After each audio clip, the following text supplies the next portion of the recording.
out of your word. In your name I pray. Amen. All right, so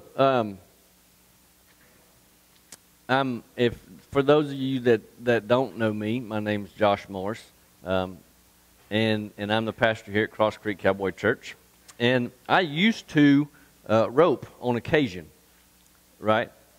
Every now and then. I'm never going to tell you that I was a team roper. I tried really hard. Never made the big time. Never went traveling.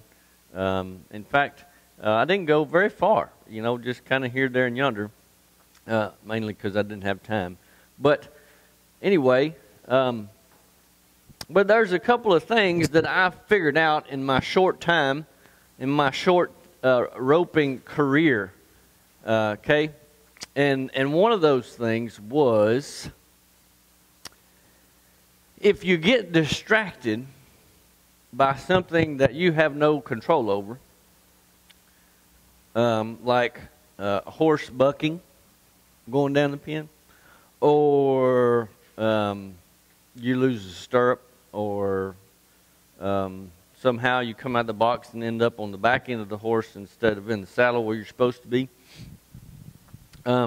you actually lose sight of your target, right? Which is the steer's head, right? That's what, I was a header, so I was trying to rope his head.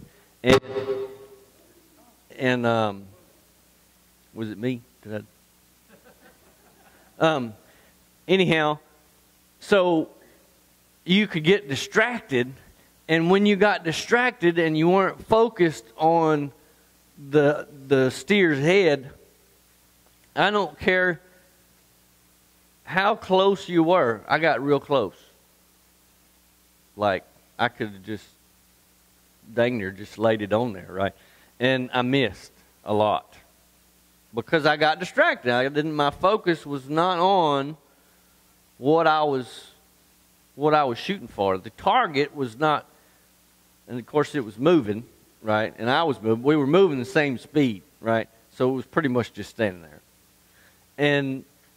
But not every time, but a lot of times I'd throw the rope when I was distracted, or when I wasn't paying close enough attention, or when I wasn't focused, and it would either, I would just catch one horn, I'd miss one horn, or I'd miss the whole daggum thing. I did that a few times, right? Just went right over his head, never touched any part of his body, right? And on occasion you'll have that. I'm telling you how bad of a roper I am, and that's okay. I have come to terms with it, and I'm okay with how bad of a roper I am. Okay? So it's okay if you laugh a little bit. I'm not going to get my feelers hurt. Okay? But think about it this way too. So we pen cows from time to time, and this kind of country is different than like West Texas. Okay? I don't know if you've ever been to West Texas. I've only driven through there and not really stayed and for very long. In fact, it was like as quick as I could get through there, right? But out there, you know, it's like far as you can see and then some, right? And there's no, you can't see, you know, past the horizon, and it's not because there's trees in the way, right? Here, you can only see so far, and it's because there's trees, and it's probably not but a couple of 100 yards, right? And there's trees, right? Because we got trees everywhere. So in this part of the country, when you pen cows, you can't just go out in the pasture in a trap or whatever and just look out there and say, oh, there's the cows right there, right? Sometimes you got to go hunt them up in the woods.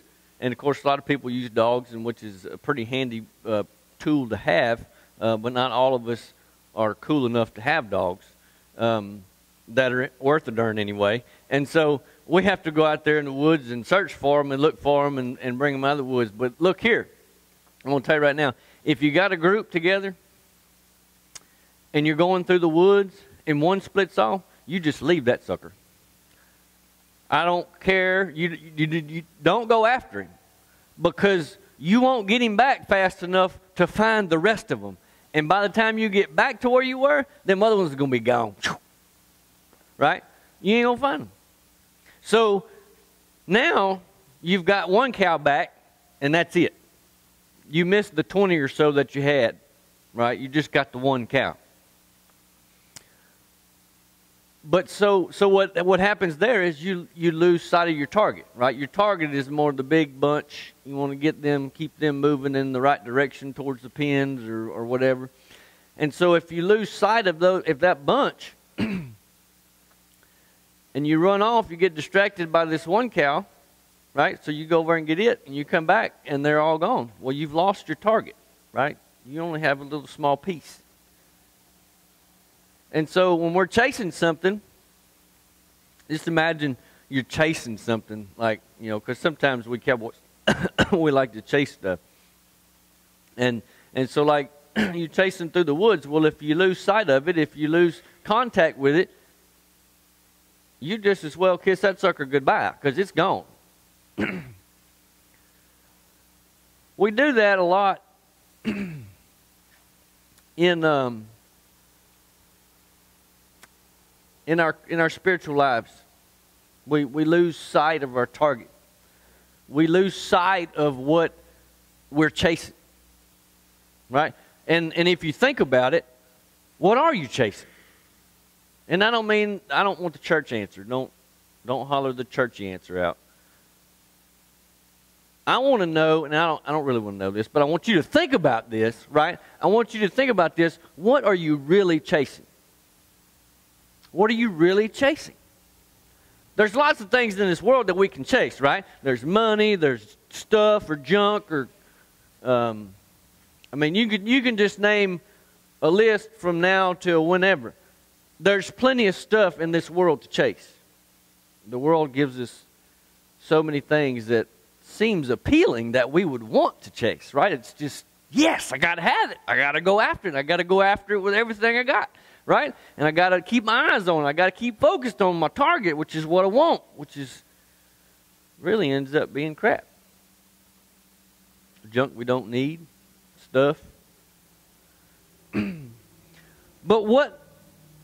we lose sight of what we really ought to be chasing after, right? What we really ought to be focused on in our life, what our attention needs to be on all the time, which is chasing after God. We have a race to run. Look at Hebrews chapter 12, verse 1 is where we're going to start off, and then we'll jump down to verse 2, and then we'll be in Luke. So if you guys want to flip over to Hebrews chapter 12, verse 1, that's where we're going to start off this morning. But it's about a race. God's got us lined out, right? He's got a plan for us. And He's got things lined out for us. But here's the deal. Are we focused? Have we got our eye on the target? Are we focused on the target, what we got to do right now? Or are we focused on something just totally different, just way left field, that's not even have to do with God? We're so focused on our lives, on our stuff that we want, rather than focused on God. Hebrews chapter 12, verse 1, it says, "Therefore, since we are surrounded by such a huge crowd of witnesses to the life of faith," talking about Christians here, "let us strip off every weight that slows us down, especially the sin that so easily trips us up. And let's run with endurance the race God has set before us." You see, the devil is always trying to trip us up, right? It's like the thing that distracts you. Okay? So, like, I know parents will probably know all about this, but you get to doing something, and your kid comes up and pulls on your jacket and says, "Daddy, daddy, daddy." Or, of course, it's not very long. It's not very much that it's daddy, daddy, daddy, right? It's never daddy, daddy. It's always mama, mama, mama. Yeah, y'all get me? Get where I'm going? Right? It's always mama, mama, mama. And my kid, I mess with them all the time because, they can't just say mama once. Especially like she's trying to cook dinner. She's trying to get the dishes clean. She's trying to do all this stuff. And the kids will run in there and they'll say, Mama, Mama. Like, don't even give her time to say, oh, like, what, back, you know? And so, it's, Mama, Mama, Mama. And it's like, she heard you the first time, and every time after that, if you could just say Mama and then wait. You know? Because she's trying to do something, right? She's trying to put food in your daggum belly, and you're sitting there trying to distract her. Because what happens when you get distracted? They say, Mama, Mama, Mama. And she goes off in another room because they always got to show her something, right? Well, she had the burner on high. Or she had, you know, and she comes back and, well, by golly, it's burnt. I mean, we still eat it, and it's still good, right? It's just the bottom that's burnt. I say that like she burns stuff all the time. She's a very good cook, and I love to eat my wife's cooking, right? I'm gonna suck up after this, but it's a distraction from her focus. She's focused on that, and she gets distracted. Even though the distraction didn't look bad because it was her, you know, it was her baby saying, hey, Mama, come see what I did, you know. But it was still a distraction. The devil does that to us, okay? He tries to trip us up. He's trying to get us distracted, and it may not look bad. It may not look like it's a terrible thing that he's distracting you with. It may look good. In fact, it probably will look good. In fact, I know it will look good. It will be so appealing that it's going to draw you away from your target that you need to be focused on, and that's God. It's going to distract you away from that. It's going to take your focus off of Him, and it's going to put it on this new good thing. But here's the deal. It's taking your focus off of God. So now you're not chasing God anymore. You're chasing this other thing that has nothing to do with God, and it's distracting you from your main target, which is chasing after God. That's what we're supposed to be doing. It's the devil's there to take us out of that, right? He doesn't want us to carry out God's plan. God has a plan for our life. He knows what we need to do, and if we're focused on Him, we know what we need to do. But when we get distracted by the devil and by the junk that he brings with him, then we're no longer striving towards God's plan for our life. And it's super easy to do. But God's got a plan for us, and it's an endurance race, right? It's not a sprint. Anybody in here ever run track? Yeah, I was slow. I did run cross country though, right? And you had to have endurance for that. These old long legs helped me out, right? I could have used a little bit bigger lungs, but my legs helped me out. So, we'd run an endurance race. It's not like sprinting. Sprinting, you run as hard as you can for 100 yards or whatever, Endurance races like cross country, you got to run 3 miles. And I'm sorry, but you're not going to run as hard in a 3-mile race as you do in a 100-foot race. I'm sorry. Now, I got to where I was pretty good, and I could run like right at a 6-minute mile, right? That's pretty fast. Some of you, it may be slow. To me, it's fast. But it's an endurance race. You got to take your time. You got to pace yourself from the beginning, and it's going to go the whole length, right? Except in this race that we're in, that God's plan for our life is an endurance race, and it is from now until we die, right? When you become a Christian, when you become a follower of Jesus Christ, it is from that point until you die. That's your race. That's your plan God has set for you. He's got it lined out. You just got to stay focused on it. And it's hard to do. But if you want to think of it more, because, I kind of got bored with cross country, right? Who in their right mind runs for 3 miles for nothing? You don't get anything out of it. All you do, you collapse when you get done. And you're not chasing nothing, right? And so, what the heck? Well, why would you do that?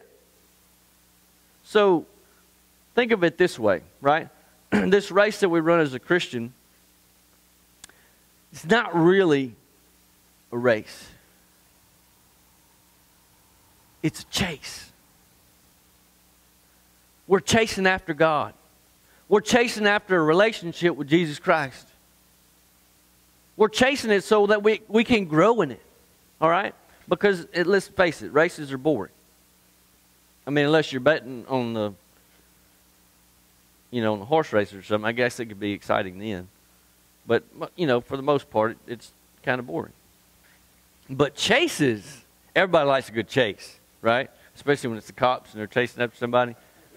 Everybody likes a good chase. I'm just glad it's not ever me that they're chasing. However, sometimes I do see blue lights. But we have to keep our eyes on the prize, all right?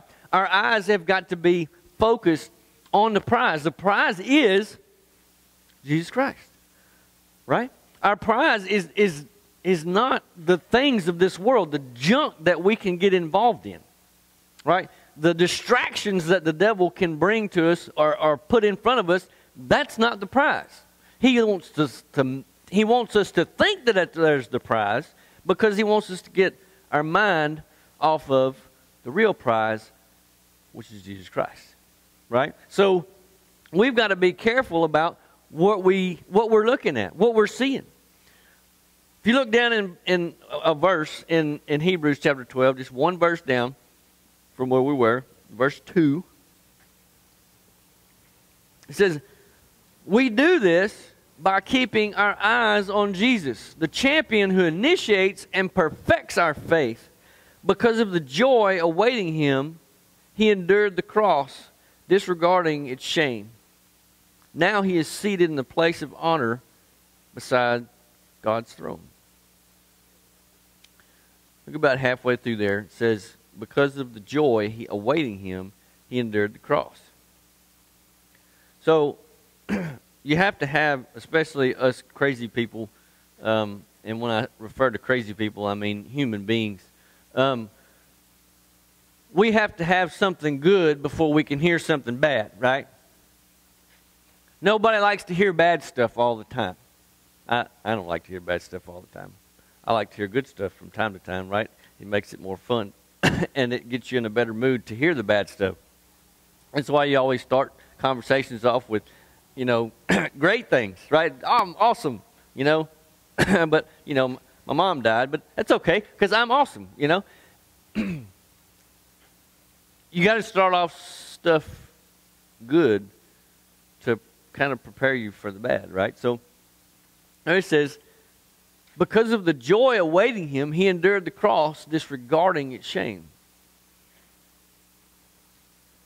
Jesus didn't do what he did in order to get honor and glory and praise, right? He wasn't that kind of guy.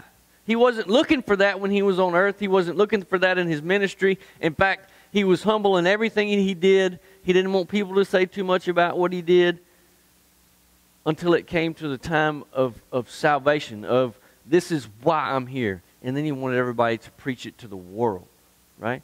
So he wasn't looking for the praise and the honor and the glory, right?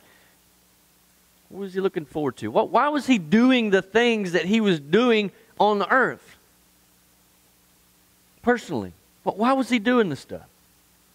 Why was he going along and being okay with dying for people he didn't even know? It was the joy that was coming.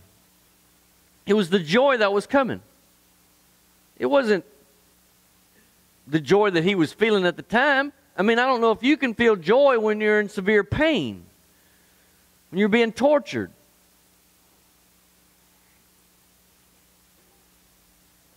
It's very difficult to feel joy when you're in excruciating pain.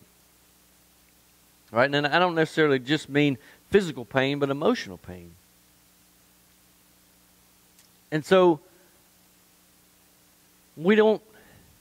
Jesus didn't do things out of the joy that he felt that he had right then, even though I'm sure he was full of joy.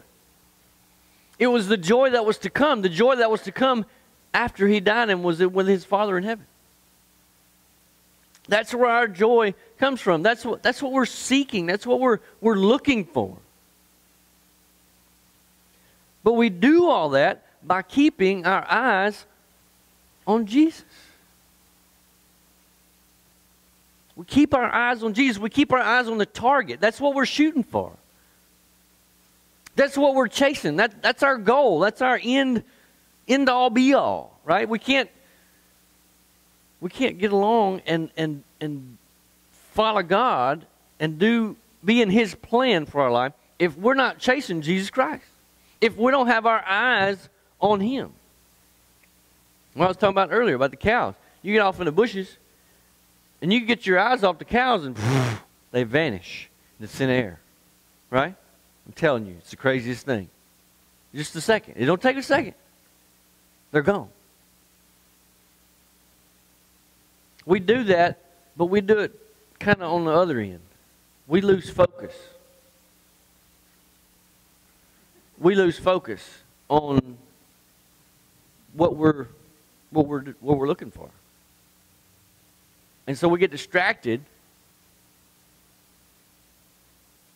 Let me make sure I didn't. It's in there. It's in there good. We get distracted by the devil. We get distracted by the sin that the devil brings up in our lives. But we choose that. And so we lose our focus on Jesus Christ. We take our eyes off of Him and we put it on the worldly stuff. The stuff that everybody wants and everybody goes after. Right? Because everybody's doing it. Right? Everybody jumped off a bridge. You going to jump off a bridge? That's what my mom and dad used to tell me. This is the dumbest thing ever. Who would jump off a freaking bridge? But it's so true. Everybody's doing it. So what? So what if everybody's doing it?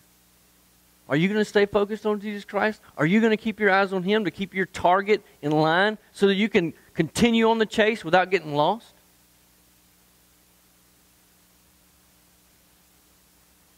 We need to seek out Jesus every day. Every day.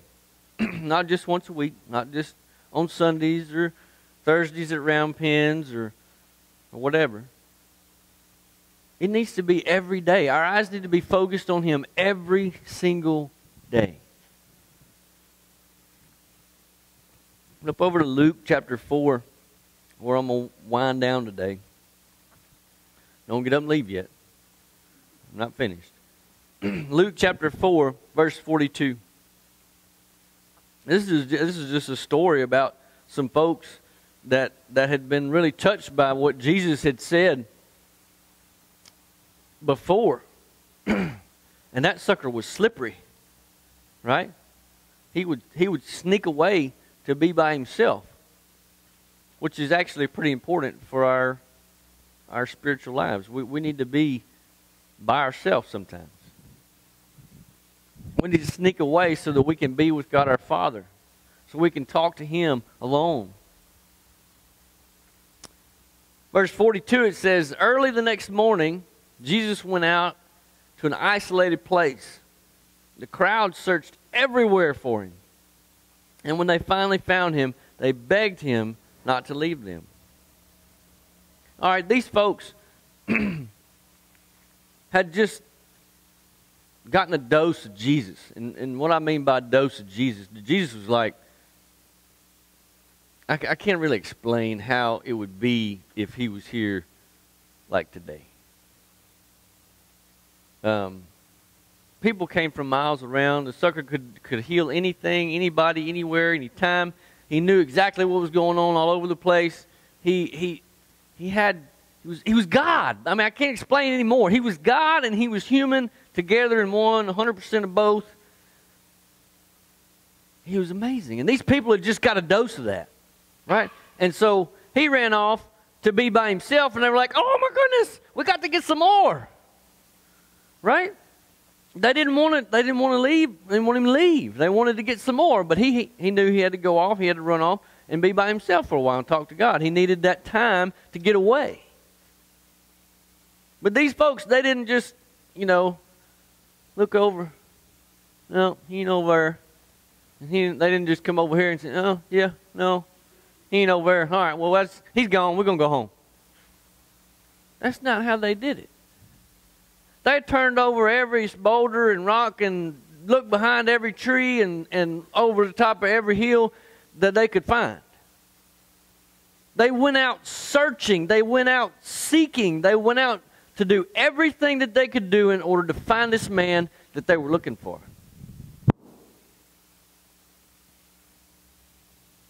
It's like when you got one cow loose in the pasture and you got to get that one.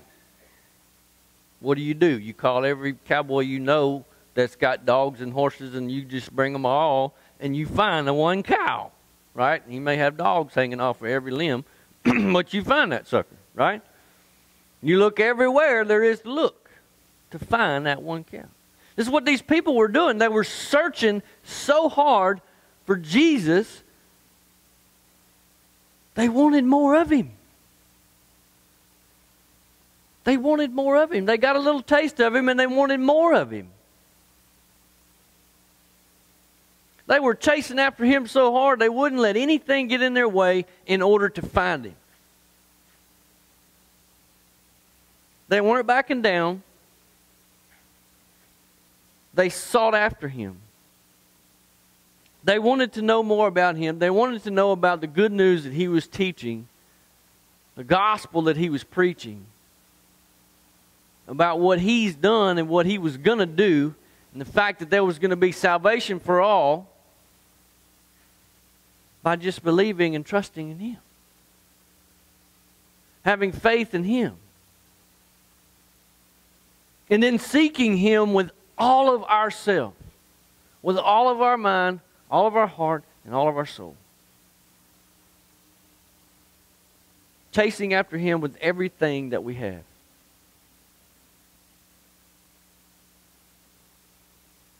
That's what it's about. That's what our target is. That's what we're chasing. That's what our race is about. It's about seeking him with that much integrity, with that much struggle, with that much heart.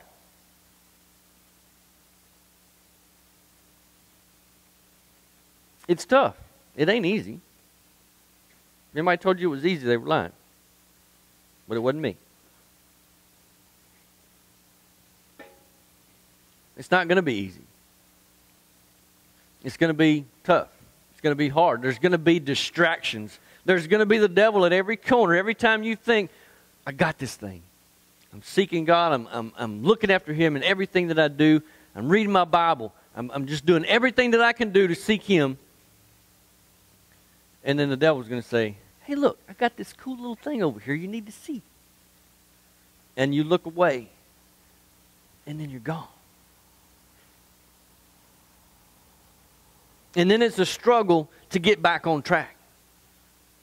And you get back on track and it's just like the devil's right there again. Hey, look here. I got this little thing you need to see. And you get distracted. And you go away for a while. And then God works on you and you come back. And you get to working on him, you get to chasing him, and you get to seeking his will and doing everything that's in his plan for your life. And then there's the devil again. Hey, look, I got this thing over here you need to see. Y'all come look. So we get distracted. He's always going to be there, folks. It's not ever going to go away. He's not ever going to forget that you're seeking God. He's going to be looking for you. He's going to be crouching behind every corner. He's going to be trying to get you to do everything that he can do to get your eyes off of Jesus. Whether it's because you're tired, whether it's because you're working too hard, whether it's because you got problems in your life and strife, whether it's struggle with sin, whether it's struggle with whatever struggle you have, he's going to be there. He's going to hit you where you're weak. He ain't going to hit you where you're strong. He's going to hit you where you're weak. He's going to distract you. He's going to take your mind off of Jesus and put it on something else so that you'll be distracted, so you won't be able to be a light to shine to other people, so you won't be able to show other people his love so that they won't know what that feels like. And that's what we're supposed to do. We're supposed to be seeking after Jesus Christ so that we can show His love to everybody that we come in contact with. Everybody. That's what it's about. It's about showing God's love. That's what we do. But when we get distracted, we can't do that. It's hard to do. And the only way that we can show God's love is by knowing Him. And by knowing Him, I mean you need to have that salvation, that sure enough, I'm going to heaven when I die salvation. And that's only done through knowing Jesus Christ. Accepting that He came and He lived and He died and now He's in heaven. And by confessing your sin to Him. That's what it takes, folks. And then you can know. And then you can seek. And then He can bless you. Because in the end, it's the joy that we're seeking. That we probably may not see here on earth. But that joy that we know that's coming when we die and we go to heaven. All the stuff that we do here on earth, it'll be left here on earth. But knowing Jesus Christ will take us into heaven. Let's pray.